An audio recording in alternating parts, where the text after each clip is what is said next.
example analysis, sentence development. Now, this analysis is going to let you assign a Brown stage. And one of the things that we want to focus you in on today is what are the most important things to look at. Because when you saw the Brown stage chart that Jessica posted, you probably thought, there's so much information. But and there is, but in reality, there are a limited number of really key points to look for. And your goal here is to assign a stage based on sentence development for each type of sentence and how complex it is. So I want you to be really clear on what are the big grammatical jumps kids make at each stage for declarative sentences, for interrogative sentences, for negative sentences. Okay?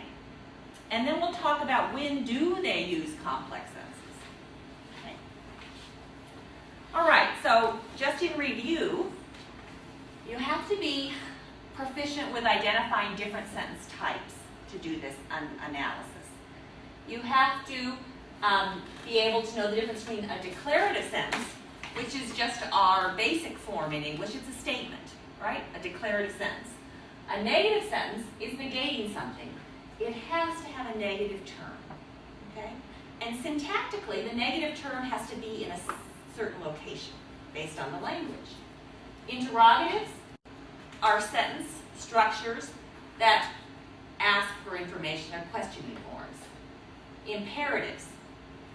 Syntactically, imperatives are interesting because if you look at some examples, come now, what's missing? The subject. The subject. In an imperative sentence, the subject is always you, and it's implied. Okay? And then in a passive sentence, the subject and the object nouns are switched. So it kind of takes the onus off the subject. It's like something happened to him.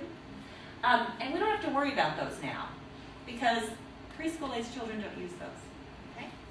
So what we're going to do is look primarily at these other 4 sentence types and see what are the big developments. So real quickly, give it to me. What type of sentence is that? Imperative. What type of sentence is number 2? Interrogative. Interrogative. And look at that. The auxiliary verb is in front of the subject in a well-formed interrogative. What type of sentence is this? Passive. Passive. How about number 4? Declarative. Declarative.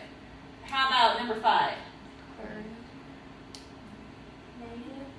Oh. It's got that negative term in there that follows the subject. And that is a negative sentence in English. Okay? We can't say, don't I not like arugula? It has to follow the subject. So that's a negative sentence. And what about this last one? Are you happy? Interrogative. Interrogative. Good.